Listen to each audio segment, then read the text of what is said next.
Salam alaikum, Azul, bonsoir. Avec un tel régime à sa tête, l'Algérie est réellement devenue le pays de l'insolite, celui du sinistre, de l'absurde.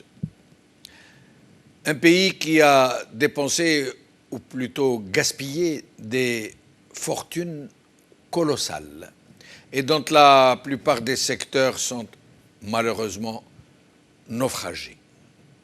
Les hôpitaux, les canalisations d'eau potable, les routes datent de la période coloniale pour la plupart, mais dont la dégradation et le manque d'entretien laissent imaginer toute l'impéritie et le bricolage érigé en mode de gestion. Des services publics incapables d'entretenir ce qu'ils ont trouvé.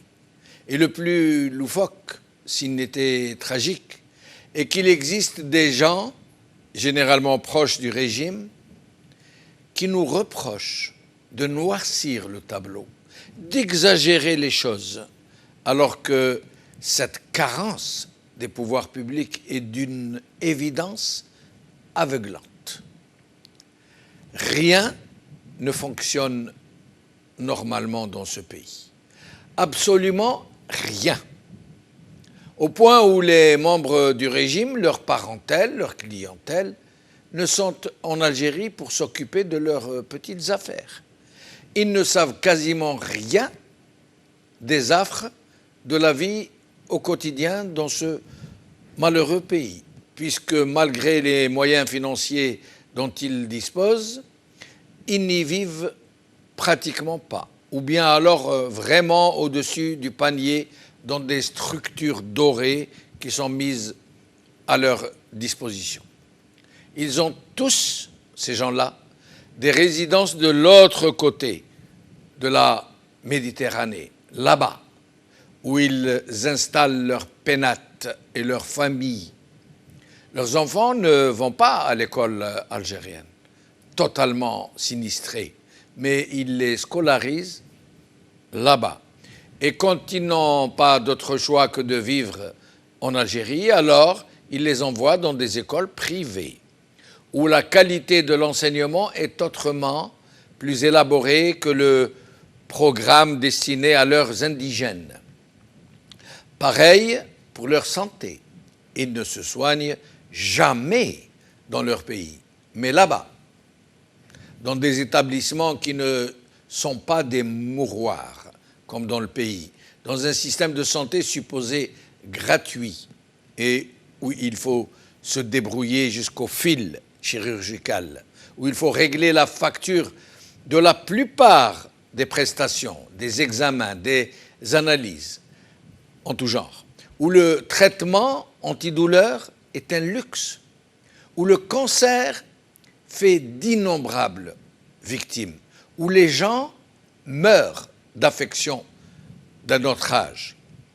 Pareil pour tout le reste, jusqu'à cette incroyable crise des liquidités, de la monnaie, cette situation ubuesque où il faut faire la queue pendant des journées entières pour pouvoir retirer sa pension de retraite ou son salaire, et jusqu'à ces pénuries en tout genre de produits alimentaires, à leur exorbitante cherté, à leur piètre qualité. Rien n'est épargné aux Algériens dont la vie de tous les jours est devenue un parcours du combattant. Et ce naufrage a touché tout ce qui touche à la vie de la société, jusqu'à l'eau du robinet dont les usagers sont cruellement privés, jusque dans la capitale, et sans compter certaines régions dont les robinets sont toujours à sec et qui sont contraints de s'alimenter en citernes d'eau qui leur sont livrées à domicile en contrepartie d'une douloureuse, de plus en plus douloureuse.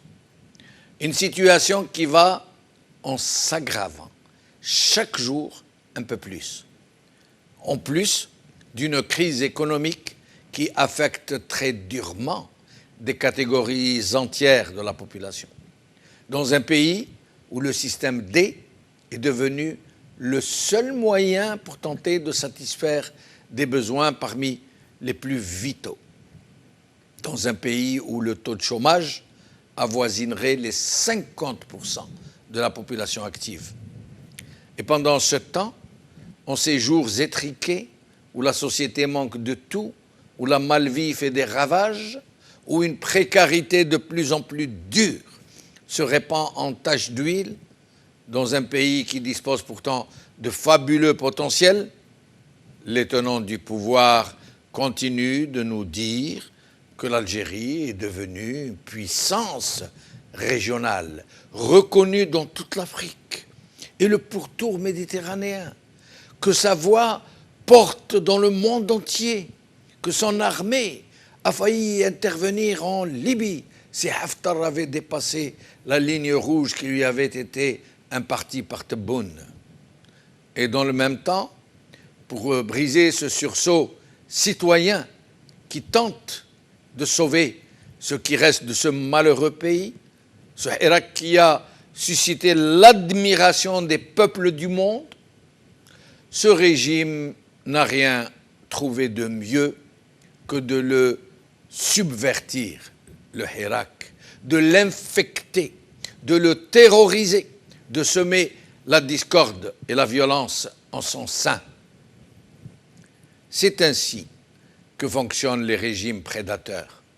Ils ne savent rien faire d'autre que le mal, incapables d'entretenir de simples canalisations d'eau potable, de construire et de faire fonctionner des hôpitaux, des écoles, des universités, des routes, incapables de veiller à l'urbanisme des villes qui ont été transformées en laideurs, qu'ils ont saccagées, ravagées. En Algérie, la notion même de l'État a cédé la place à la plus débridée de l'absurdité, à un véritable cauchemar, à l'infection de toute la société de fond en comble, où la qfaza est devenue le seul moyen non pas de vivre, mais de survivre. Mais tant va la cruche à l'eau qu'à la fin, elle se brise.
Pénurie d'eau en Algérie, panne sèche.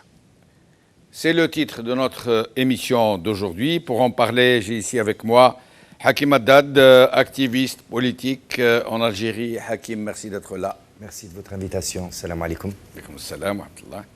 Abdelrahim Moussawar, militant politique du FFS. Abdelrahim, merci d'être là. Bonsoir Jamaldine, bonsoir à tous les téléspectateurs de Magharibia. Merci pour l'invitation. Merci. Boualem Amoura, syndicaliste, secrétaire général du syndicat SATEF, qui est avec nous depuis Alger. Boualem Amoura, merci d'être avec nous. Bonsoir Zulf Laouen, bien sûr, bonsoir à tous les invités, certains de mes amis, bien sûr à tous les téléspectateurs de Magharibia, à notre diaspora, sans oublier tous les techniciens de Maghreb.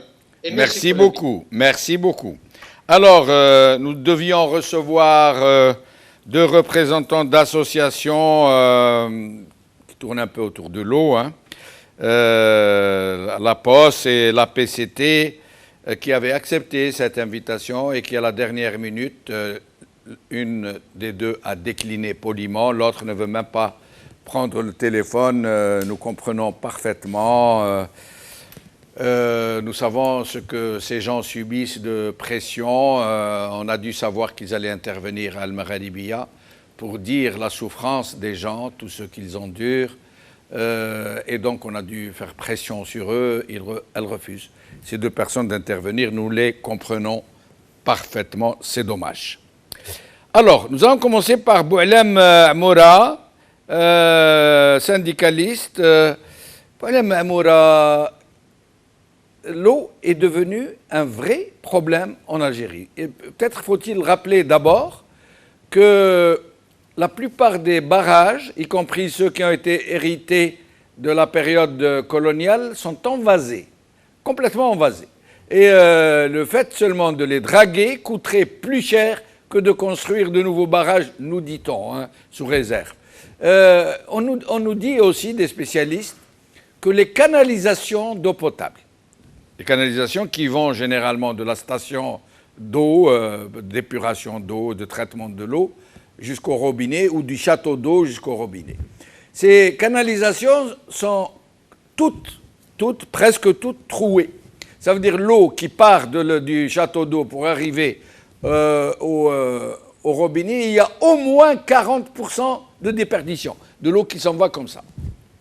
Mais il n'y a pas que ça, il y a des usines de dessalement qu'on nous a promis depuis des décennies qui ne sont pas au rendez-vous. Celles qui fonctionnent très mal. Les barrages sont donc soit envasés, soit on s'amuse à les draguer en plein été, comme c'est le cas de certains barrages. On a décidé de déclencher cette opération de dragage au lieu de la faire en hiver, en automne, au printemps. On l'a fait à un moment où il y a le plus besoin d'eau.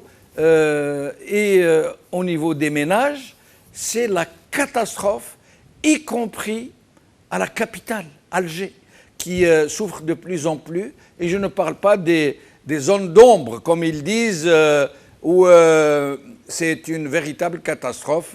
Beaucoup de nos compatriotes n'ont pas vu une goutte couler du robinet depuis des mois, au point où ils ne s'approvisionnent plus que par citerne. C'est un nouveau commerce qu'on appelle les citernistes.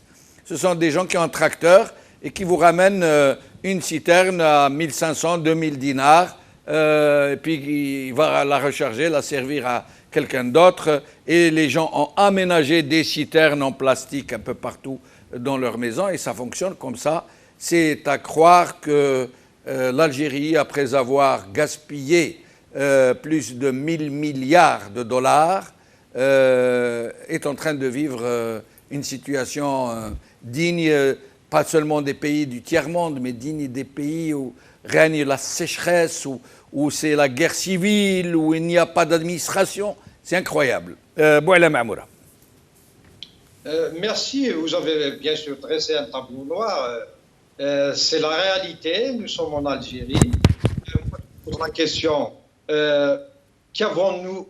qu'ont-ils fait nos responsables durant tout leur mandat? Pourquoi? Parce que c'est un problème de responsable. Je vous dirais que là, à côté de moi, ça fait plus de 6 ans que je passe par une route, tout le monde passe par là, même le directeur de l'Algérien des eaux passe par ce chemin-là. Ça fait 6 ans qu'il y a des fuites et qu'elles ne sont pas réparées. Au moment où je vous parle, de l'eau douce coule sur la route. Donc, il y a un problème, bien sûr, d'études, d'une. De deux, il y a toujours, on se pose la question, pourquoi il y a ces fuites-là? Moi-même, je suis élu et je sais comment est-ce qu'on octroie les projets. J'ai refusé en 2010 d'octroyer un projet pour un entrepreneur qui n'a jamais manipulé, comment dirais-je, une clé dans le domaine de l'hydraulique. Il ne s'y connaît pas à Akfadou, donc dans la commune d'Akfadou à Béjaïa. Mais malheureusement, dans la commission de jugement des offres, j'étais minoritaire, donc ils lui ont octroyé. Et à la fin, on me dit que le PAPC, il est d'un parti, soi-disant démocratique, il avait reçu des pressions. Et j'ai vu après la qualité des travaux. Donc il y a un problème dans le choix des entrepreneurs. Sinon, comment expliquer des conduites qui ont été bien sûr réalisées peut-être du temps du colonialisme? Elles tiennent encore, et ces conduites-là, même pas une année après, 2 ans, elles fuitent un peu de partout. Il y a aussi le problème de barrage, comme vous dites, de dévasement qui coûte très cher, parce que l'Algérie, elle a 1600, je pense, 40 km de côte. On aurait utilisé cette manne financière dont on parlait à l'époque pour, bien sûr, construire des stations de dessalement d'eau de mer. Aujourd'hui, au moment où je vous parle, à Borj El Kifan, qui est au bord de la mer, Borj El Kifan, eh bien, ils n'ont pas d'eau. Hier, ils ont fermé la route. Ils ont même brûlé des pneus. Ce matin même, ils n'ont pas d'eau, alors qu'ils sont tout près de la mer, alhamdoulilah. Mais malheureusement, nos responsables n'ont pas investi dans ce domaine-là. À Al-Harraj, à la cité, ben, on me donne le nom pour ne pas me tromper, Armaf, du côté de Al-Harraj, ils n'ont pas d'eau. Et ce phénomène a commencé dans certains quartiers bien avant le Ramadan. Quand il fait ses responsables, hier à Borj El Kifan, lorsqu'il y a eu ces protestations, eh ben, ils ont libéré un petit peu l'eau, mais c'est l'eau qui est arrivée, d'après les citoyens, et je suis sûr de mes sources, eh ben, les citoyens ont eu une eau, comment dirais-je, colorée avec de l'argile. Donc il y avait quand même, c'est une eau un petit peu sale. Mais les gens n'avaient pas le choix. Ils m'ont dit qu'ils se sont lavés avec cette eau-là. Aujourd'hui, c'est le bac, ça continue encore le bac. Dans certains centres, il n'y a pas d'eau. Et je m'excuse de le dire, mais vous ne pouvez pas rentrer dans certains centres, dans les sanitaires, il n'y a pas d'eau. Donc le problème qui se pose, c'est tous les secteurs. L'Algérie, aucun secteur ne va. Même pas le sport. Que font les responsables? Est-ce qu'il y a eu anticipation? Est-ce qu'ils ont eu une vision de la gestion des affaires publiques? Il y a tout ça qui rentre dans la gestion des affaires publiques. Et puis aujourd'hui, si on se plaint comme ça ne veut pas dire que nous détestons ce pays, parce qu'il y a des compétences dans ce pays. Il faut juste les utiliser. Au moment où je vous parle, vous parliez des citernistes. Si ça existe, je ne sais pas le terme, je viens de l'entendre. Oui, à Akfadou. Moi, je l'ai dit en 2009 pour l'ex-Wali de Béjaïa. Je lui ai dit en ces termes, à Akfadou, on vend l'eau. Mais sachez qu'à Akfadou, les villages reçoivent l'eau une demi-heure par jour. Alors que nous avons une source qui peut alimenter 20 000 habitants. Akfadou n'a que 7 000 habitants. Alors, où va cette eau? Et en même temps, on vend de l'eau. Que fait le Wali?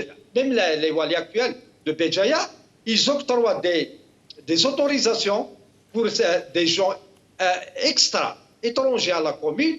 Et bien là, comme vous dites, ils installent des citernes sur des camions, ils viennent à Akfadou, ils pompent l'eau, ils vont la vendre à Sidéch et ailleurs.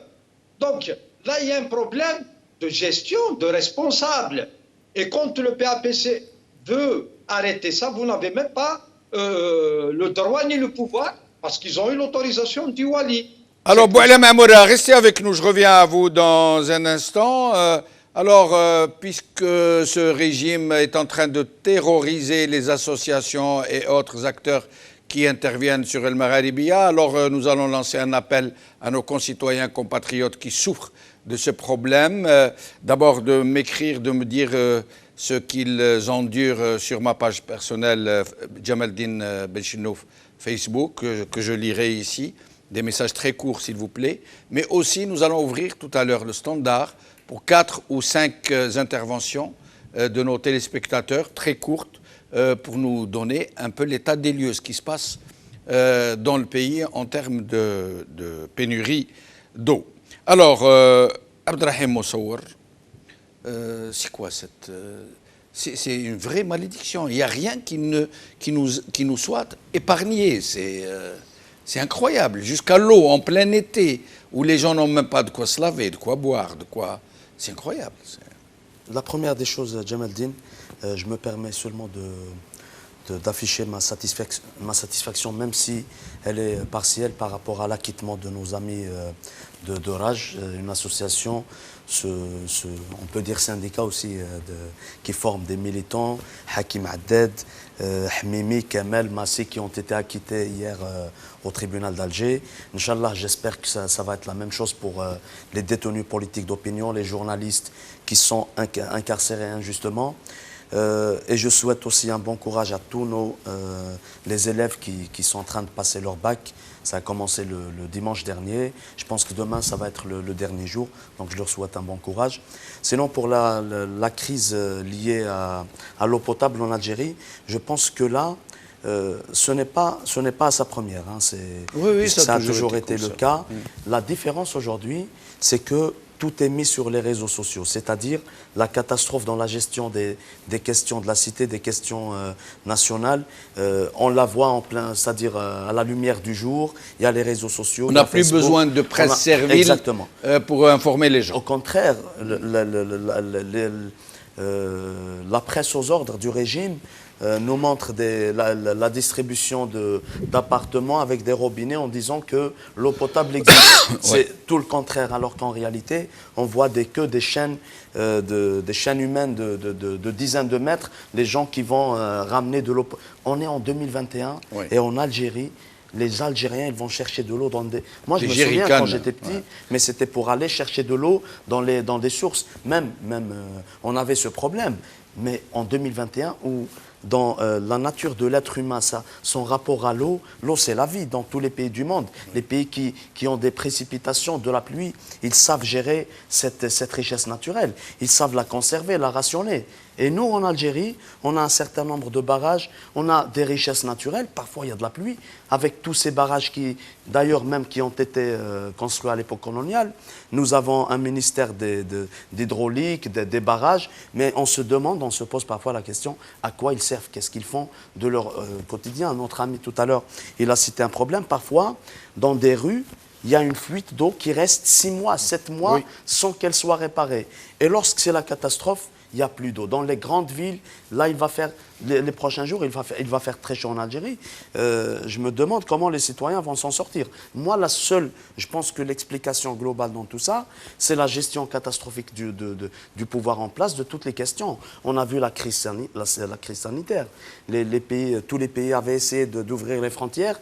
Et nous, en Algérie, le régime a bloqué toute l'Algérie. Il l'a mise en blackout médiatique, blackout sur tous les plans. Ça veut dire que... Et ils sont en train de dire au sujet du Covid qu'à cause du Covid, la pénurie d'eau a augmenté de 10%. On ne comprend pas pourquoi, s'ils sont en train de laver les virus, donc si un Algérien rentre à la maison pour se moucher, pour se laver le visage, les mains, il consomme autant d'eau qu'un responsable au club des pains, je pense pas que ce soit le cas. Mais là, on sait que ce pouvoir qui nous gouverne depuis 1962, il ne faut pas s'attendre à grand-chose de sa part. On ne s'attend qu'à des catastrophes dans tous les domaines, la gestion de tous les domaines. Mais le problème, et après je donnerai la parole à Hakim, la pluviométrie, c'est un vrai problème, c'est un problème objectif. Ce n'est pas d'eau là, il ne pleut pas beaucoup en Algérie, donc c'est normal qu'il y ait des problèmes d'eau. Mais normalement, le peu qui tombe du ciel, on ne devrait pas pouvoir perdre une goutte. Ça veut dire qu'il faut tout mettre en place pour rationaliser l'exploitation de l'eau qui nous vient du ciel. Or, le problème, c'est que même cette eau qui vient du ciel, il y a 40% au moins qui part. Pourquoi? Parce que les canalisations sont trouées, parce que les barrages sont envasés, parce que les stations d'épuration d'eau sont très mal gérées. C'est ça le problème. Si ça venait que du ciel, le problème, c'est que, bon, moi, je ne suis pas spécialiste en écologie et tout, mais je sais qu'il y a des pays qui ont une bonne partie de leur surface constituée de désert. Oui. Mais ils arrivent quand même à trouver des mécanismes, à trouver... nous avons 1800 km de littoral, on peut en profiter de l'eau de mer. Absolument. Nous avons également... l'Algérie, c'est un territoire, c'est un pays qui est peut-être, je dirais, majoritairement agricole. Faire de l'agriculture, planter des arbres, ça aide aussi à avoir des précipitations. Absolument. Donc, tout est une question de stratégie. Nous sommes un pays où on ne plante pas d'arbres. Où on enlève, où on arrache les arbres. Parce que les pouvoirs publics, ils ne font que ça. Nous avons des forêts, notamment dans le nord, mais on les brûle, sous prétexte de questions sécuritaires, les terroristes. Parce que c'est ou alors on défriche, comme la Mitidja, qui était une région très verte, qu'on a transformée en béton armé. En lèpre grise. Pourquoi? Parce que les généraux ont jeté leur dévolu sur ces terres. Tout est une question de stratégie. On n'a pas de stratège au gouvernement, on n'a pas de stratège au pouvoir. Le pouvoir, il est là pour dilapider les richesses de l'Algérie et non pas construire. Hakim, d'abord sur Raj, dont vous êtes l'un des membres fondateurs, qu'est-ce que vous pourriez nous dire sur cet acquittement? C'est bien d'acquittement qu'il est question. Oui. D'abord, je salue mon ami et camarade Boualem Amoura, encore une fois, et j'espère bientôt le retrouver au pays. Oui, c'est un acquittement, c'est une deuxième relaxe. C'est une relaxe confirmée par la Cour d'appel d'Alger suite au premier procès qui avait eu lieu. Une relaxe, ce n'est pas un acquittement. C'est un acquittement. La formulation, ils disent relaxe, mais en fait, c'est un acquittement. Voilà. Suite à l'arrestation qu'on avait et les quelques mois de prison qu'on avait fait en 2019, voilà, jusqu'à le début 2020. Voilà, il aura fallu attendre, d'abord faire de la prison, et puis être en liberté provisoire depuis janvier 2020, pour qu'enfin, aujourd'hui, hier, arrive cette nouvelle de la relaxe, de l'acquittement total. Il a fallu plus de 18 mois, est-ce qu'on se rend compte, 18 mois pour que la justice tranche, pour que les tribunaux tranchent en notre faveur définitivement. Voilà. Et je rappelle que ces 18 mois, comme d'autres le vivent 24 mois, ou d'autres le vivent en ce moment même depuis 12 mois, qui attendent les procès, d'abord je pense que c'est fait exprès, c'est la liberté provisoire, on n'est pas totalement libre, mais il y a aussi des gens, parmi les 5 personnes qui avont été acquittées hier, il y a 3 personnes qui sont d'abord des pères de famille, 2 d'entre eux sont des pères de famille, et qui n'ont pas été, qui travaillent dans le service public et qui n'ont pas été repris depuis la sortie de prison en janvier 2020, qui n'ont pas été repris à leur poste de travail, donc qui sont restés suspendus tant que la confirmation de l'acquittement n'a pas été dit. Voilà, n'a pas été Autrement dit, c'est du terrorisme. Et ils sont restés, ça veut dire presque 2 ans, plus de 2 ans pour certains d'entre eux, sans travail, sans pouvoir nourrir leur famille, sans pouvoir payer les factures d'eau et d'électricité, même si elles sont de plus en plus minimes puisqu'il n'y a pas d'eau. Voilà, autrement dit, c'est du terrorisme, bien évidemment, à l'endroit de gens qui ont eu le tort d'être des hiératistes. Qui d'après eux ont eu le tort, qui d'après le pouvoir ont eu le tort d'être des hiératistes. Oui, c'est un pouvoir qui dans tous les domaines terrorise. Alors ils ne terrorisent pas avec des bombes ou en tuant des gens directement comme ça peut se faire par d'autres terrorismes ou d'autres terroristes, mais tout ce qui est en train d'être fait en ce moment et depuis des mois, je dirais même auparavant, mais là, les choses sont un peu plus claires. Oui, c'est de terroriser la population. Et je pense, même si effectivement, et je suis d'accord avec vous, que nous comprenons la réaction de vos 2 invités qui devaient être là, qui auraient pu, qui voulaient parler, qui souhaitaient parler et qui au dernier moment se rétractent par téléphone d'Algérie. Oui, c'est parce que la population est terrorisée qu'aujourd'hui, certains d'entre eux font un petit peu marche arrière malheureusement. Voilà, donc pour revenir au procès, donc, on a été effectivement acquitté. Et je salue par ailleurs le travail mémorable et inoubliable de toutes les avocates et les avocats qui sont restés auprès de nous tant au moment où nous étions en prison que à notre sortie. Et au passage, moi, je n'en ai pas fini avec les tribunaux parce que j'appelle pas ça la justice, personnellement, parce que j'ai été de nouveau arrêté en juin 2020 et mis sous contrôle judiciaire. Et normalement, le 1er juillet aura lieu, après plusieurs reports, mon autre procès, où cette fois-ci, je serai seul et plus avec des amis ou des camarades. En tout cas, seul, je suis dans l'affaire, je suis seul. Voilà. Mais pour la seule accusée. Voilà. Moi, juste avant d'entamer ou de parler, je voudrais avoir une pensée aujourd'hui parce que vraiment, j'ai la colère grande. Une pensée pour des personnes. Et ça rentre dans le sujet, c'est ça terroriser. C'est ça terroriser la population, des gens, li dirul khair, des gens qui font du bien, des gens qui font dans la solidarité, qui ne sont pas des politiques, des tribuns, qui ne sont pas, certes ce sont des hirakistes, comme des millions d'Algériens l'ont été et le restant, mais qui dans leur activité quotidienne sont des gens qui amènent du bien aux autres personnes, particulièrement aux détenus et particulièrement aux familles des détenus. Je citerai certaines personnes, en l'occurrence d'abord je commencerai par Fatiha Abriki. Pour ceux qui la connaissent, c'est impossible de penser qu'une personne comme ça puisse en être aujourd'hui à sa 6e ou sa 7e.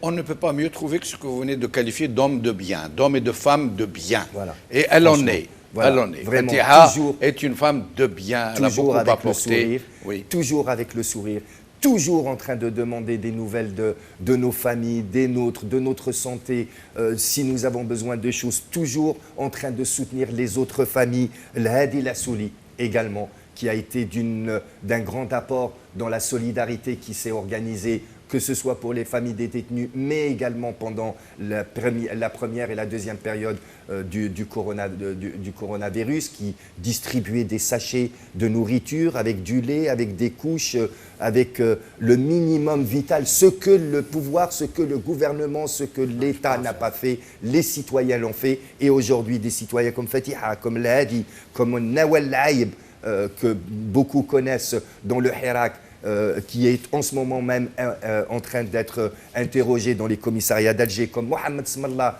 qui ont fait un travail remarquable, qui se retrouvent encore une fois, qui se retrouvent aujourd'hui en garde à vue depuis des jours et des jours, et qui probablement, peut-être, je ne l'espère pas, mais qui peut-être demain, après avoir visité le juge, peut-être dormiront en prison. Donc oui, ça fait partie de cette forme de terrorisme.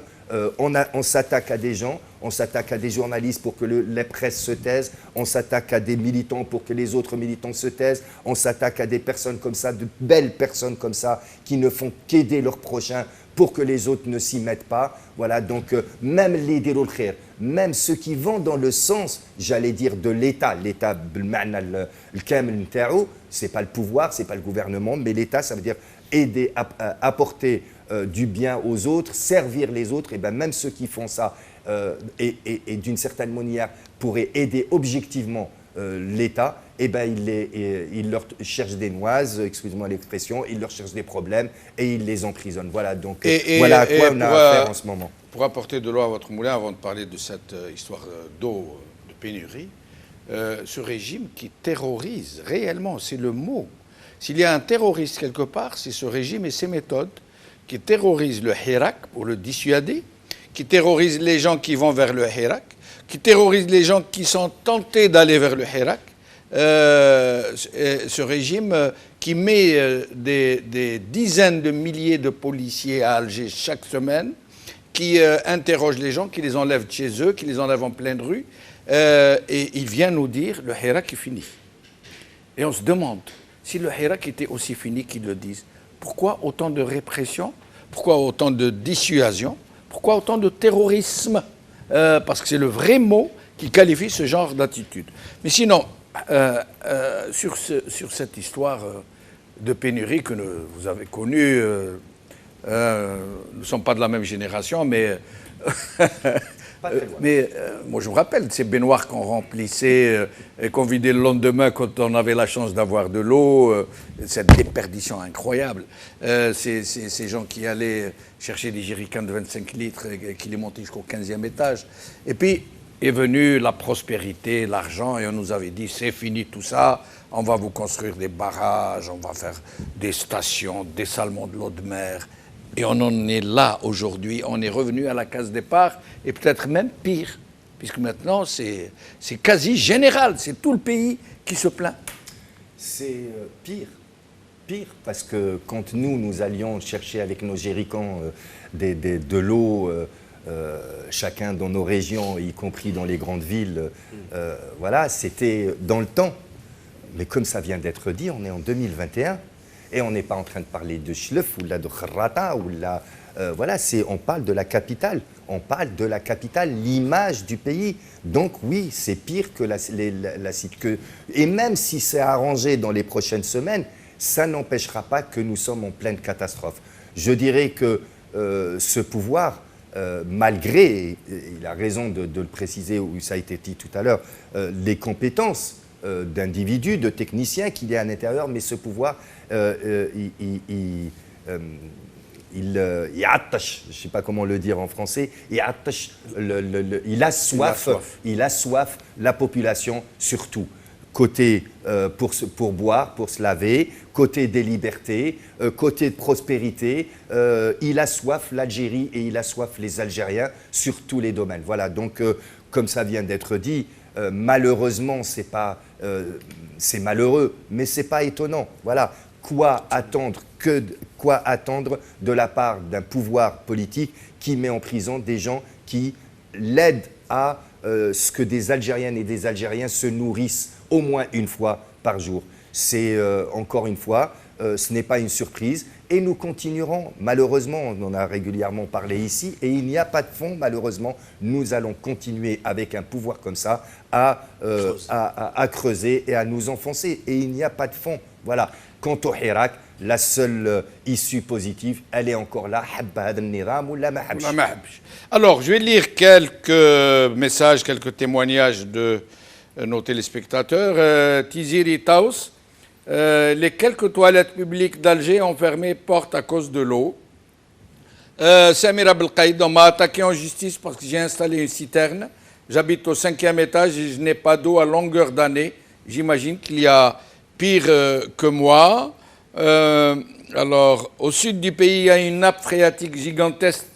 Il faut juste voir dans le bon sens. L'Algérie a soif de liberté. J'habite à Ain Benyan au 9e étage, pas d'eau depuis lundi passé, pas de pression. L'eau s'arrête au 3e étage. CEAL a un numéro auquel ils ne répondent plus. Et ils ont répondu à mon mari une fois pour dire que c'est par rapport au niveau du château d'eau. Merci beaucoup. Accepteriez-vous un témoignage sur la pénurie d'espoir? Il se raréfie même dans les prières. Bonsoir, nous, alors, Harzallah, Messoud, Harzallah. Nous, habitants de Medjana, wilaya de Borj-Bouarij, nous recevons de l'eau potable une fois par 10 jours, alors que 2 barrages à nos alentours, Zada et Tichi Hef, le 3e à 400 mètres du village, une retenue d'eau de pluie abandonnée depuis 20 ans. Ils n'arrivent même plus à gérer les poubelles. Hachakoum, comment voulez-vous qu'ils gèrent d'autres choses? Et nous allons lire d'autres témoignages. Bouelem Amoura, nous sommes en plein été, la canicule, dans une situation, un malaise social très dense, dans l'incertitude des lendemains. Nous ne savons même pas ce qui pourrait se passer demain. Et avec tout ça, des pouvoirs publics totalement inaptes à gérer jusqu'à cette histoire d'eau, à ne pas pouvoir assurer un minimum vivable à la population. Comment les Algériens vivent cette situation en Algérie même? Oui, nous la vivons difficilement, bien sûr. Je disais, le problème, il est dans la nature même de nos gouvernants. Parce que nos gouvernants, qu'est-ce qu'ils vous répondent? Un wali, un ex-wali de Tizi Ouzou a répondu je vais dire, à un ex-député qui a été le voir parce qu'elle a été saisie par un quartier ici à Tizi Ouzou où ils n'ont pas d'eau. Sa réponse était en arabe, bien sûr, qu'elle a dit madame, le quartier taille.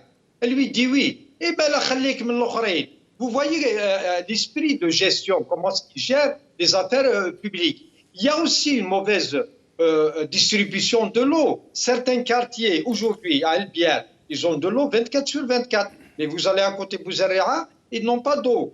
Donc le problème, il est... À Club des Pins, il y a des pénuries d'eau? Non, je n'y habite pas, je ne pourrais pas habiter, je n'ai pas la chance, mais je ne voudrais pas habiter là-bas, mais je suis sûr qu'il n'y a pas de pénurie. Pourquoi? Parce que des petits quartiers, par exemple, de grandes villes, là où il y a les responsables, il ne manque pas d'eau. Alors que dire de Club des Pins, que je ne connais pas, bien sûr. Et puis, vous savez, ce que vous venez de dire là par rapport aux citoyens, le danger qui est, on me l'a rapporté aujourd'hui à Borskifen. Quand vous parlez de 15e étage ou de 3e étage, l'eau arrive au 3e étage. Les autres n'ont pas, les autres qui habitent dans d'autres étages supérieurs, elles n'ont pas d'eau. Qu'est-ce qu'ils font? Ceux qui résident au rez-de-chaussée, premier, deuxième, ils leur font sortir un tuyau. Qu'est-ce qui se passe? C'est une bagarre. C'est-à-dire là, cette crise d'eau génère des conflits entre les citoyens. Et c'est encore très grave. Quand on arrive à créer une crise, alors qu'elle ne devrait pas avoir lieu, et là, on pousse les gens à, bien sûr, à s'affronter entre eux, et bien aussi à des conflits. L'ex-ministre, je le dis, du gouvernement, de ce gouvernement dernièrement, de l'hydraulique, elle est en justice. Cela reflète les compétences et bien sûr les gens, les responsables qui nous gouvernent, ils sont tous restés en justice. Ça veut dire que nous n'avons pas de bon gouvernement dans ce pays. Et pourtant, il y a des compétences, comme je le disais. Maintenant, chaque jour, nous vivons ce problème de stress hydrique. Même nous le ressentons. Vous rentrez, il fait chaud, vous voulez prendre une douche, vous ne pouvez pas. Vous rentrez, il fait chaud, vous voulez même laver vos vêtements ou bien sûr dans la cuisine, faire la cuisine, vous n'avez pas l'eau. Aïn Beniani hier et Borj Kifen, ils arrivent, j'ai dit, ils ne peuvent même pas, ils doivent là faire leur ablution, voilà, pour faire la prière. Aujourd'hui, dans les centres d'examen du baccalauréat, vous ne pouvez pas rentrer dans les sanitaires. Là, je peux m'abstenir de manger, peut-être de boire, mais vous devez passer au sanitaire parce que vous êtes réquisitionnés toute la journée. Et où sont les responsables? Où sont ces chefs d'ERA, ces PAPC dont on parle, ces Wali? Et oui, j'imagine, Hacha, tout le monde, que s'il n'y a pas d'eau à boire, il ne doit pas y en avoir dans les chasses d'eau. Hein, c'est facilement imaginable, hein, en effet. C'est une terrible, réalité. ça. Hein. Même dans certains centres aujourd'hui, j'ai appris ça, ils n'ont pas donné d'eau pour les encadreurs.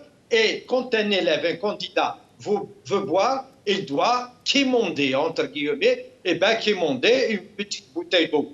Dans certains centres aujourd'hui, ils n'auront pas ramené d'eau pour boire, des bouteilles d'eau pour boire. Donc, ce que je dis là, je le dis, comment dirais-je, c'est pas de gaieté de cœur. Ça nous choque, ça nous gêne. Pourquoi? Parce que dans un quartier bien déterminé, vous avez de l'eau 24/24. Dans les rues, vous allez trouver des fuites d'eau 24/24 aussi. Il y a des fuites, je le dis, je le répète, qui durent depuis 6 ans. Et le responsable, il passe par cette route-là. Mais que fait ce responsable? Entre guillemets, c'est les responsables. Aussi, ben, oui, il y a aussi un petit peu l'éducation. Là, on peut s'autocritiquer aussi. L'éducation de certains citoyens. On ne peut pas en ce moment laver la chaussée, le trottoir devant son magasin avec un tuyau. C'est vrai qu'il y a beaucoup de gaspillage. Moi, un jour, je me suis amusé. J'étais dans ma cuisine chez moi. Ma femme était en train de laver 1 kilo de pommes de terre. Et le robinet coulait. Je me suis mis à calculer à peu près. Elle devait utiliser 5 à 6 litres d'eau pour laver une pomme de terre. Ça, c'est un témoignage vivant. Voilà, Mamoura, restez avec nous. Oui. Nous allons recevoir quelques appels, mais avant, d'abord, je vais lire encore quelques témoignages. Agouni Ammar Ahmouz sur la pénurie d'eau. Elle est entrée dans notre culture, donc à chaque fois que l'eau coule, on s'affole pour remplir même les verres par peur de pénurie. Je rappelle que vous pouvez appeler quelques témoignages, mais n'appelez que si vous avez un vrai témoignage sur ces pénuries d'eau, sur ce que endurent les citoyens. Mouad Senoussi, hier on nous a fourni un filet à 21h30 pour le reprendre vers minuit, ras-le-bol. Alors, les vrais... Alors, Ertorul Bamsé, je présume que ce doit être un pseudonyme. Les vrais gestionnaires, les compétents sont mis en retraite volontaire pour laisser place aux incompétents. Et voici le résultat. Et c'est idem pour tous les autres domaines et d'autres témoignages. Alors, Abderrahim Moussawar, c'est vrai que c'est une situation qui dure de toutes les façons. Les gens semblent être vaccinés, ils ne réagissent plus. Sauf que maintenant, il y a des coups de colère, hein, comme hier à Bourj-Kifan. À Bourj-Kifan, il y a eu une vraie colère des jeunes, et dans d'autres villes où on a même fermé les routes. Est-ce que ce Hirak, que ce régime a tout fait pour étouffer, ne pourrait pas repartir d'une façon beaucoup plus forte, beaucoup plus dense, mais cette fois-ci peut-être beaucoup plus violente, parce que impulsée par la colère de tous les jours, comme cette histoire de pénurie d'eau en plein été? Moi, je pense que depuis, vous avez raison, depuis 2019, le Hirak, ce mouvement populaire global du peuple algérien, se trouve au centre de toutes les questions politiques, économiques, sociales, et pour le pouvoir en place, tous les moyens sont bons pour le faire sortir de son caractère pacifique. Pousser les gens à la confrontation. On se souvient l'année passée quand il y a eu mardi, mercredi, jeudi, la fermeture des entrées vers Alger, déjà pour empêcher les gens de se rendre à Alger et peut-être éventuellement de mettre en conflit les habitants des wilayas environnantes, les Algériens et le Hirak, en disant c'est à cause de cette révolution qu'on nous empêche d'arriver au travail à 8h, à 9h du matin. Et là, cette pénurie d'eau, ce qui s'est passé à Bourj el-Kifan, et moi je pense que ça va être la même chose dans les autres villes si ça continue, si cette crise de pénurie d'eau, si cette pénurie d'eau continue, et c'est très dangereux parce que on l'a su avec la répression, avec le piétinement de toutes les libertés fondamentales, les manifestations, la liberté de faire de la politique, le droit de faire du syndicalisme, le droit de faire de l'associatif. Aujourd'hui s'ajoute cette crise. Pour moi, je pense que le pouvoir, il essaie d'étouffer la société pour la sortir de son caractère pacifique. On en a marre. Pousser les gens à bout. Parce qu'il sait gérer la violence mieux que la contestation politique. En fait, c'est son terrain préféré et c'est le terrain dans lequel il se débrouille le plus. Oui. C'est quoi? C'est la violence. C'est un pouvoir qui est né dans la violence, qui se nourrit de la violence et qui vit dans la violence, en dehors de la violence. C'est pour ça que...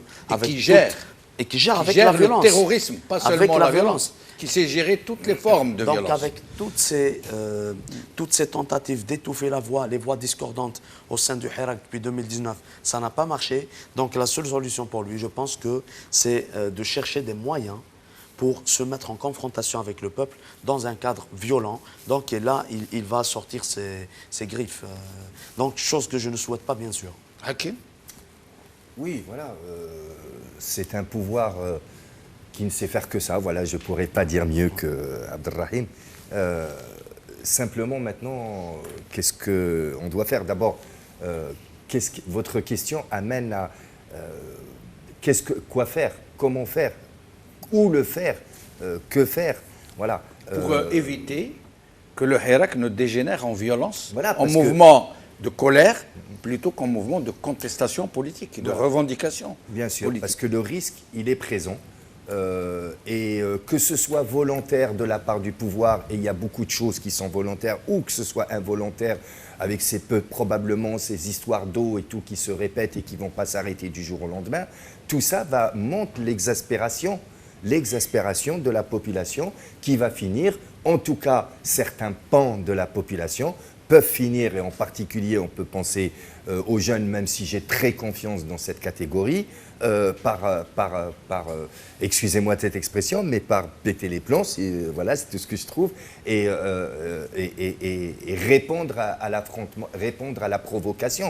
Voilà, et c'est ce que cherche ce pouvoir. Donc, je me permets de vous interrompre, bien sûr, parce qu'il y a des gens qui nous appellent, ça coûte très cher. La priorité à l'intérieur. Très bien, la priorité à l'intérieur. Youssef d'Alger, marhaba bikum Youssef. Youssef نعم مرحبا السلام بك. عليكم. وعليكم السلام ورحمة الله. Salam. Alors, يوسف راكم تكلموا على انقطاع الماء. تفضلي نسمعوا فيك. الماء يجينا عند 5 العشية ويمشي عند 7. ايه وماشي باستمرار، ماشي كل يوم. ايه كيحبوا يطلقوا. ورثينا انا نسكن حومه فوقي هذا الباتيمون ديالي، وفوقي كيف لا جاندارموري. وي كاينه اون فويت مم. من هذه حوالي 2 ولا 3 سنين وحنا نقولوا لهم عليها، ما حتى واحد ما جا معها هذيك لافيت تمشي مع الطريق. بابا ثم الماء هذا يمشي مع الطريق والناس ما عندهمش الماء باش يشربوا. وفي الديار ما كانش. بارك الله فيك. وي تفضلي. مشيت نرمي لي بوبيل وي à 500 متر باش نصيب لي بيدون تاع لي بوبيل وين حاطينهم. اي كرويي موا زمان ما كانوش à 500 متر. وي زمان كانوا derrière les bâtiments entre dans la cité. Mais qui وصلوا la brigade de la gendarmerie. Merci, سامحينا مدام Youssef de vous couper parce qu'il y a des appels. On va prendre quelques-uns. ليلى من تيزي وزو, مرحبا بك ليلى. اهلا, merci d'être avec nous. تفضلي ليلى. Un témoignage. Voilà, je suis de Tizi Ouzou. Oui. Et l'ancienne gare routière de Tizi Ouzou qui a été modifiée en jardin public pour les enfants avec des manèges et tout ça. Oui. Et là, il y a une fuite dans les toilettes qui sont payantes depuis 3 ans, si c'est pas plus. 3 ans de fuite. Potable, hein. 3 ans de fuite et 3 ans de fuite d'eau potable. Depuis 3 ans, c'est de l'eau potable. Et j'ai fait la remarque à celui qui gère là-bas les toilettes. Ah, il m'a dit, il n'y a pas de plombier. J'ai dit, haram alaikum. Les gens chtaqou qtra mayonnaise. Haram alaikum. C'est clair. J'espère que quelqu'un de là-bas, il va m'entendre parce que vraiment, c'est du gaspillage. C'est clair, s'ils ne vous entendent pas, c'est que... Merci Lila de Tizi Ouzou. أنا محمد من سيدي بالعباس. محمد مرحبا بك. السلام عليكم. وعليكم السلام, مرحبا. راكم ستيفن لاباس؟ لاباس خويا, يبارك فيك. الله يحفظك. حنا هنا في كارتي سي جيلالي باسكو vous connaissez شويه سيدي بالعباس. Oui, سيدي جيلالي, oui. صافي une semaine, عندنا 2 jours ويجي في الليل. Alors il faut pas dormir, il faut attendre la nuit باش تعمر. Et encore. Tous les... c'est une pénurie toute la semaine. Et vous n'avez de l'eau que في الليل, يجيكم غير في الليل.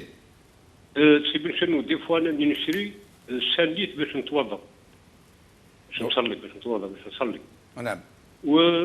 وغادي نقول لك حاجه سي بن شنو اسمح لي. شوف كاش vous attendez واحد يقول لك يدزوا معاهم جينيرال الله يرحمهم توليكا يدزوا معاهم واحد يقول لها الغوله انت هي الغوله واحد يقول لك جوع كلبك يتبعك واحد كذاب يقول لك عندنا في لا سونتي اوني لي بروميي في لافريك ديزون في لافريك كاش كون اتون دو سي جون لا اون اتون كو لو صوالح اللي ما يسوش. سي كلير. بالله سي بن شنو هنا نعم. لوبيتال فو كونيسي بالعباس. وي. شوف تندم تدخل كي تجي داخل تخاف لقينا من هي تو في الليل اون بو با دورمير لو تاباج نوكتورن يا دي كوميساريا كوتي دي شيان هكا طالقينهم يدوروا في لوبيتال. à l'hôpital des chiens يدوروا. يدوروا نورمال لا ني كمامه ني يدوروا. شوف لا با سيكوريتي رانا كي نخرجوا من الديار نخافوا تمشاو خايف Il n'y a pas que l'eau. Tout est faux. Tout est Merci, Khoya Mohamed. Vous connaissez- Merci. La jungle en folie, ça me rappelle ce fameux illustré. Un dernier rappel. Rachid Mentizi Ouzo, marhaba bik, c'est Rachid. Un témoignage sur ces pénuries d'eau. Salam alaikum, c'est Michinouf. Wa alaykoum salam, c'est Rachid. Je pense que c'est le problème de la crise d'eau, ça va persister encore, étant donné qu'il n'y a pas eu d'investissement du côté de la mobilisation de la ressource. Oui.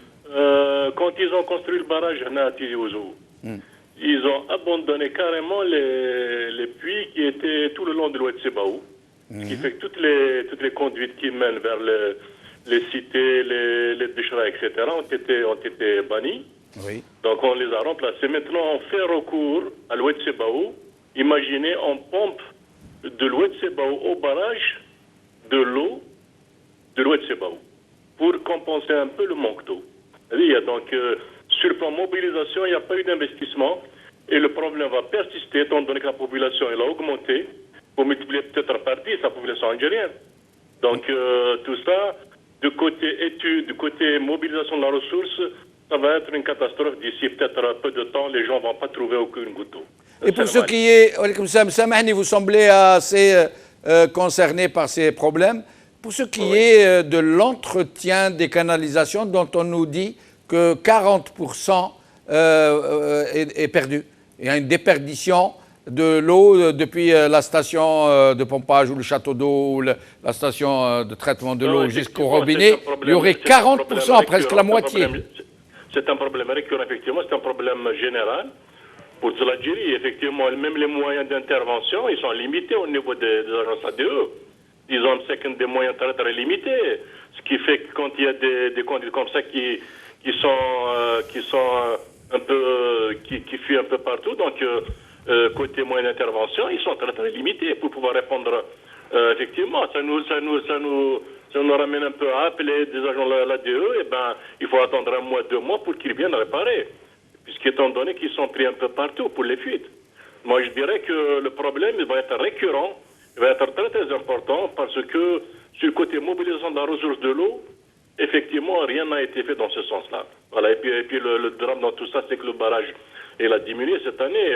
On est peut-être à moins de 20%. Et puis, même le barrage, il y a 3 élèves qui sont concernés, Tizi Ouzou, Boumerdès et Alger. Donc, sincèrement, c'est la catastrophe. Si on continue comme ça va être la catastrophe. Merci beaucoup, au plaisir. Alors, quelques témoignages. Mohamed Hametouche, moi je suis de la wilaya de Bjaïa, ça fait 3 ans que j'ai élu domicile dans ma nouvelle demeure et je n'ai pas d'eau du tout. Ceci malgré ma demande formulée pour un branchement depuis 2012. Rien n'est fait pour ma demande. L'ami Aboudissa, docteur Lami Aboudissa, on en est arrivé à utiliser de l'eau minérale pour laver de la vaisselle. Voilà, on a les moyens de se permettre ce luxe. Oui. Alors, Abdelaziz Sid Bouzid, je lis de façon aléatoire, pardon pour ceux dont je ne lirai pas les messages. Alors, Abdelaziz Sid Bouzid, l'eau, c'est la goutte qui va faire déborder le vase. L'Hassan Zermani, à Bouinan, nouvelle cité ADL, plus de 10 jours que l'eau ne coule pas. Une pénurie généralisée, eau, liquidité et liberté. Le premier responsable est bien entendu le pouvoir, mais le responsable principal, c'est chaque dirigeant d'entreprise qui applique les ordres sans mesurer les risques encourus. Au moins, alors, le pouvoir devient provocateur pour instaurer l'état d'urgence, c'est Belkacem Mohamed. Avant lui, c'était l'Hassan Zermani. Marjolaine Desrosiers. Inacceptable lorsqu'on voit l'incurie de ce pouvoir à combler les plus essentiels besoins de son peuple. Que peut-on attendre, etc. Dans quel monde vivons-nous? En Algérie, c'est la catastrophe dans tous les domaines. Boualem Amoura. En Algérie, c'est la catastrophe dans tous les domaines. Et pourtant, il n'y a pas de jour où les médias du régime ou les relais du régime n'accusent cette chaîne ou les invités qui viennent s'y exprimer, de noircir le tableau, de tout exagérer, de ne rien dire de positif. Est-ce que d'après vous, il y a du positif dont nous pourrions parler, qui soit le fait de ce régime? Est-ce que ce régime est en train de faire quoi que ce soit qui puisse être vanté, accueilli avec plaisir? On voudrait bien, mais la réalité, elle est là. Ça prouve que nous n'avons pas grand-chose à mettre sous la dent, comme on dit. D'ailleurs, nous-mêmes, nous sommes bannis des chaînes de télévision publiques, malgré que nous payons nos impôts. Mais en Algérie, si vous dites la vérité, vous êtes tout de suite accusé de tous les maux. Mais si vous dénoncez... On ne vous invite pas dans les chaînes du régime public et privé inféodé parce que vous êtes un syndicaliste qui dit les choses et qui milite pour une vie meilleure. On ne vous invite pas pour ça?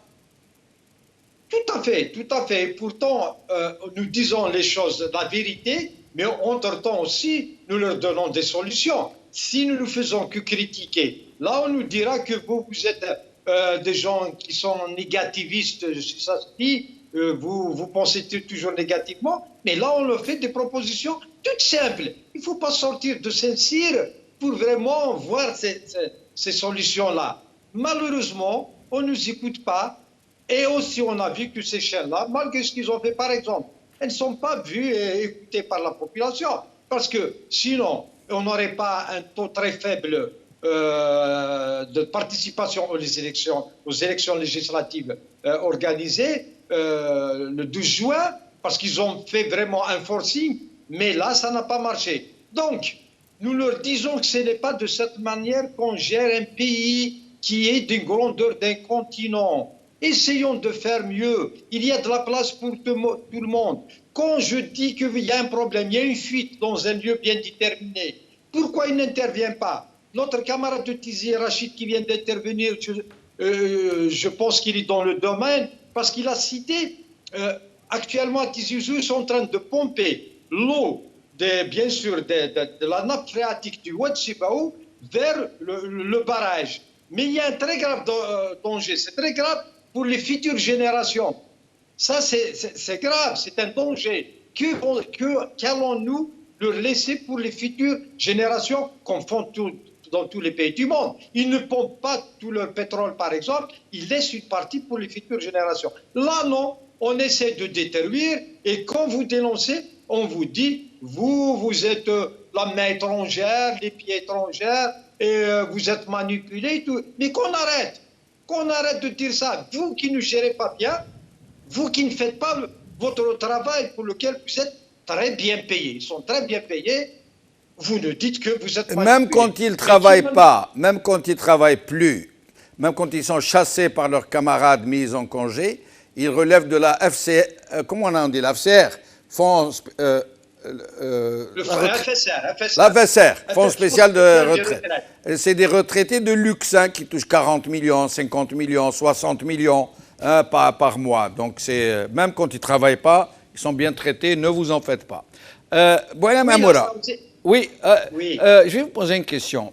La situation est réellement alarmante.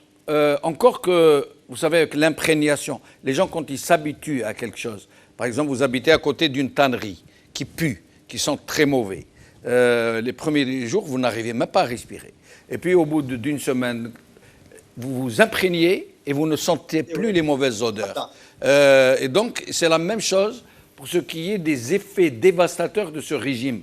Les gens sont tellement habitués à cette nocivité, à cette incompétence, à cette impéritie, à ce qui se répercute dans leur vie de tous les jours, qu'ils ne ressentent plus cette nuisance, cette nocivité.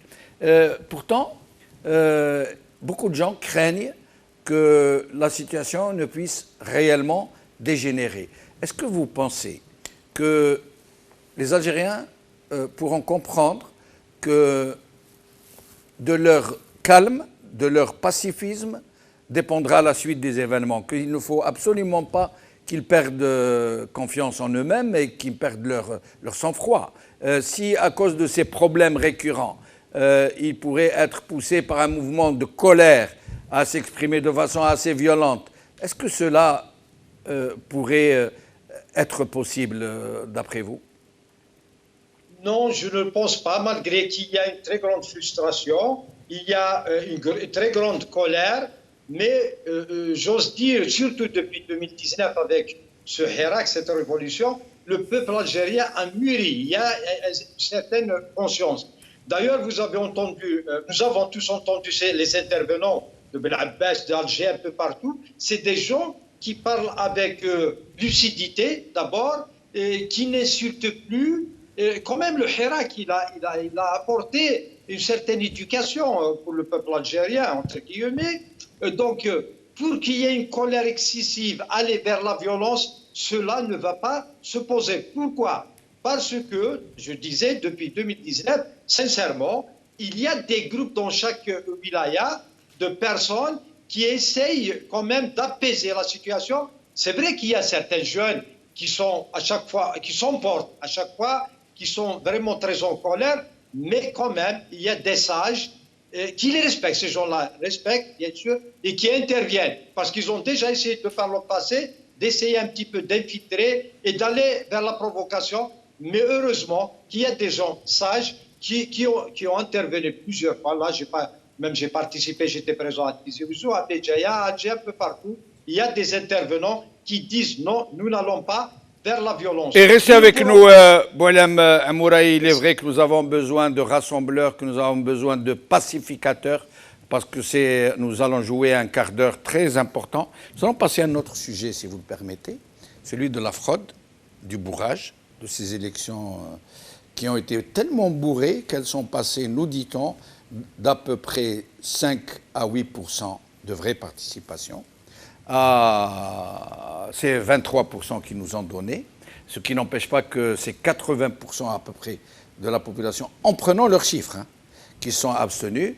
En Europe, aux États-Unis et en France, c'est 96% d'abstention, et c'est le même chiffre qu'en Algérie, en fait, sauf que là, ils ne peuvent pas frauder. Nous allons voir quelques vidéos où vous allez voir et écouter l'impensable. Ces gens-là ont perdu toute notion de la pudeur. De caution morale. Alors, écoutez bien, M. Sahli, qui nous parle de la fraude, mais je vous demande de bien l'écouter. Écoutez.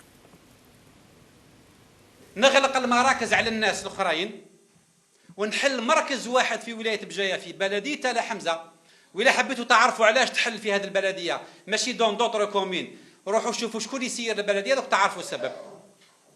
نعاود نرجع نقول لكم بلي التزوير ما ندارش ما عند السلطة العليا، دار ما عند المنتخبين. حزب يسير بلدية فتح مركز لفترة ساعتين، ما نهضرش على الأشخاص.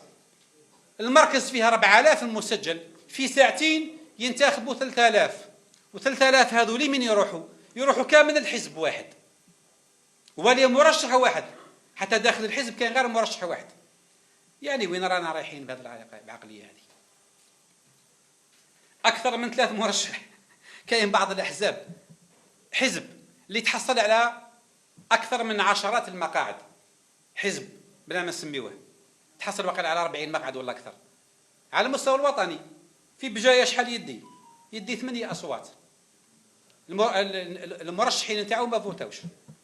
هذه نفاليديوها انتخابات كما هذه نفاليديوها ونقولوا فازوا بالتزوير لي بارتي افيك اي او اس، يعني احزاب سياسيه واحرار اللي فازوا بالتزوير.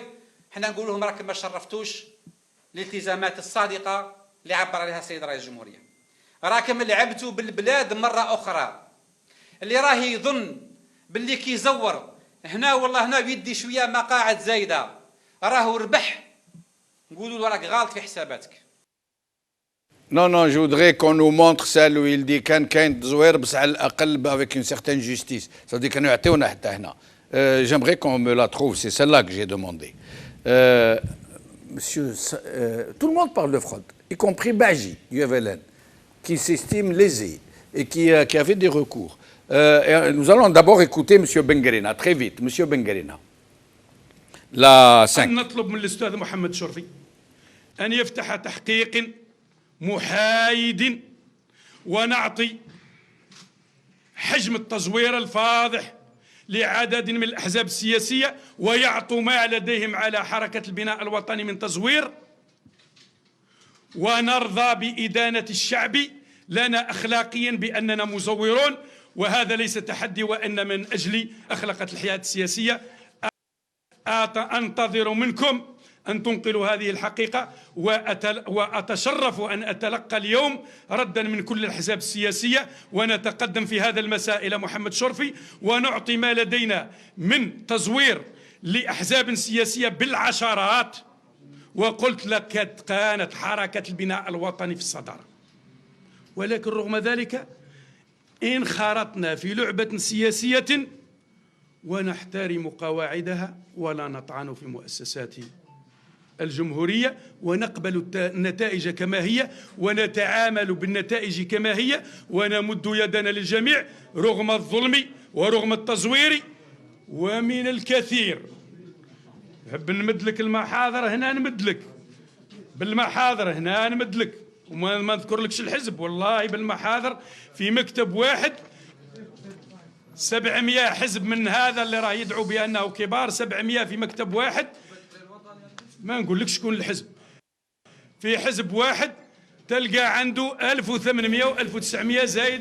Voilà, il parle de حجم التزوير الفاضح، بس dans le même temps qu'il dénonce le crime, il dit نقبل النتائج كما هي، ما نشكيوش. Ça veut dire حنا في حدا، c'est quand même incroyable. Alors, je dirais comme quand on était petit, où la Kimel Adjaïz et Polo, chafékum. Voilà, chaféhum.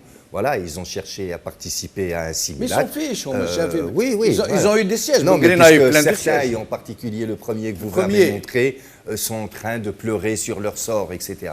Donc, bah voilà, bien fait pour eux. Et encore, ils peuvent s'estimer heureux, en l'occurrence M. Benguerina, si on peut le nommer, de ce qui lui a été accordé. Et bien évidemment qu'il ne va pas trop élever la voix à la Siadou. Bien évidemment, déjà ce qui lui a été accordé, et on ne va pas etc., comme si c'était un grand démocrate, comme si c'était un grand homme d'État, etc. Non, c'est parce qu'il ne peut pas élever la voix et qu'il espère, lui, ou les gens dans son parti, ou plutôt pour lui-même, avoir de meilleurs cadeaux dans les semaines et les mois à venir. Voilà. Donc, ils n'ont rien à dire d'autre. Hakim, le comble, c'est que ce régime semble totalement autiste. Alors, il a un taux de participation qui, même bourré, même fraudé, est le taux le plus faible depuis l'indépendance, pour ce qui est des législatives. Et même avec ça, ses propres alliés, les partis qui lui sont inféodés, qu'il finance, qui ont marché avec lui dans la combine, sont tous en train de dire qu'il y a eu fraude. On n'a jamais vu de telles outrances. C'est incroyable. On a déjà vu d'autres épisodes dans des élections où les partis du pouvoir ou l'Al-Hachi Interou ont trouvé à redire sur les résultats. Quand le FLN passait, c'est le RND qui trouvait à redire. Quand le RND passait en premier, le FLN trouvait à redire, ou là le MSP, etc. Bon, là c'est un peu plus monté en puissance parce que c'est de plus ce qui a été dit depuis tout à l'heure, y compris dans la crise de l'eau qu'on traite en particulier aujourd'hui, c'est de plus en plus, désolé de parler comme ça, mais de plus en plus du n'importe quoi. Voilà. Donc même le pouvoir n'arrive pas à faire convenablement le traficotage dialou, son trafic habituel et voilà, son trafic habituel. Mais quoi qu'il en soit, et moi c'est ce que je pointerai, parce que ce qui m'intéresse, c'est pas eux, c'est nous, c'est encore une fois, pour ceux qui pensent que le Hirak est fini, ou ceux qui clament que le Hirak est fini, les plus de 80% de gens qui ne se sont pas exprimés, c'est le Hirak qui s'est exprimé. Et c'est encore une fois à leurs élections... est un acte hirakiste ? Est un boycott hirakiste, absolument. C'est une réponse du Hirak à ce pouvoir en lui disant, comme on lui disait dans les manifestations, dans les marches, etc. C'est une réponse. C'est un acte qui vient de toute l'Algérie. Absolument, et de la diaspora. Et de la diaspora, bien évidemment, qu'on salue. Au moins, si parmi ces 80% qui ont boycotté, si certains ne sont pas forcément dans le Hirak, ils ont exprimé un rejet à ce régime. Oui. Quand on analyse les propos de Benguerina, il n'est pas en train de s'attaquer à cette fraude ou de soulever la fraude en elle-même. Il est en train de mendier des postes de députés, parce qu'il a dangereusement dit que le tazouir ma'lish, ça veut dire que la fraude, on vit avec tazouir pour le bien des institutions, Mouassasat Daoula, on accepte tazouir, mais ce qu'il a soulevé un président de parti qui montre les PV d'un bureau de vote. Oui. Et qui parle de 700 fraudes, je crois, dans un seul bureau. C'est les observateurs des partis. Et là, il n'est pas en train de soulever la fraude. Il est en train de demander plus de députés en disant la fraude, c'est-à-dire c'est quelque chose auquel le pouvoir est habitué. Il s'est habitué à la fraude. Là, aujourd'hui, en plein jour, c'est tout le peuple qui est en train de filmer la fraude, le bourrage d'urnes. Malgré cela, après ça, il y a quelque chose de très important aussi du côté du régime. Je pense que la guerre de clans ne s'arrêtera jamais. Comment se fait-il qu'un président qui vient d'être désigné, on lui donne un résultat de 23%, un résultat de 30%. Donc ça veut dire que là, je pense qu'il y a des forces obscures au sein du régime qui veulent le dénuder, qui veulent le mettre en difficulté. Et comme disait notre frère Hakim, là on se pose la question, de notre côté le Hirak, qu'est-ce qu'on doit faire par rapport à ça? Ça fait 2 ans. Et moi, je sais pertinemment que les révolutions populaires, ce n'est pas du jour au lendemain que les systèmes changent, notamment avec un système qui a gouverné depuis 60 ans. 60 ans de dictature, ce n'est pas du jour au lendemain qu'on change les choses, mais au moins entre nous, au sein du Hirak, les forces actives qui souhaitent avoir une Algérie libre, démocratique, libérer l'Algérie de ce pouvoir, qu'est-ce qu'on doit faire, qu'est-ce qu'on peut faire entre nous? Et ça va être la dernière question du dernier tour de micro. Qu'est-ce que le Hirak doit faire? Vous aurez à peu près 1 minute chacun. Mais avant, je vais vous infliger encore, M. Sahli. Écoutez-le, même s'il nous range de notre temps. هذه البارتي اللي فازوا بالتزوير لي بارتي افيك اي او اس يعني احزاب سياسيه واحرار اللي فازوا بالتزوير حنا نقول لهم راكم ما شرفتوش الالتزامات الصادقه اللي عبر عليها السيد رئيس الجمهوريه راكم لعبتوا بالبلاد مره اخرى اللي راه يظن باللي كيزور هنا والله هنا بيدي شويه مقاعد زايده راهو ربح نقولوا له راك غلط في حساباتك راكم بعثتوا الشمعة نتاع الأمل اللي عاودنا شعلناها رغم صغارها شمعة الأمل اللي عاودنا شعلناها عند الشعب باش يدير ثقة في العمل السياسي وباش يدير ثقة في العمل الانتخابي آلاف المناضلين تاع أحزابنا ماناش وحدنا مشينا عند المواطنين وقنعناهم باش ينتخبوا وباش يوقعوا وباش يحضروا في التجمعات اليوم واش راهم يقولون الناس؟ راهم يقولون هاكم تشوفوا ما تغير حتى شيء. حتى في الوقت السابق كان كي يندار تزوير يندار فيه شويه نوع من التوازن. تزوير فيه شويه عدل. ماشي تنحينا مقاعدنا كامل يا صاحبي باش تعطيها للناس اللي زورت ورشحت مشبوهين. سي لا ميور دو لاني. بكري كاين تزوير ولكن فيه شويه عدل صافي ما نسيتوناش. هذا خطا تنساونا صاحبي ما تعطيوناش كلمه عدل. En parlant de vol. De vol. Alors, le dernier tour de micro, Bouala Mamoura, en moins d'1 minute. Que doit faire le Hirak maintenant, selon vous? Sincèrement, je voudrais une phrase. Ce soir, d'abord, il y aura les résultats de ces élections par le Conseil constitutionnel. Mais de 2 mois, je dirais pauvre Algérie. L'Algérie qui a enfanté des géants tels que Amirouche, Lotfi, je ne vais pas tous les citer, Sil Houas, Ditouche Mourad et tous les autres, Ben Mehidi, elle est devenue stérile. Au moment où je vous parle, j'ai la chair de poule quand je cite ces noms-là, ces géants-là. On est arrivé à une classe politique comme celle-là, des clowns politiques. Malheureusement, j'ai mal pour mon pays. Je ne sais pas ce qui me retient pour ne pas pleurer, mais nous allons continuer justement à bien sûr, à allumer cette bougie du Hirak avec tous les gens sincères. Je dirais que peut-être le Hirak reviendra vers le début d'année avec les mouvements sociaux, mais en tout cas, le train du Hirak, il a démarré, il ne pourra jamais s'arrêter. Bien sûr, je voudrais bien qu'il y ait une certaine organisation pour voir là où on va. Merci, Boualem Amoura. Alors, Hakim Haddad.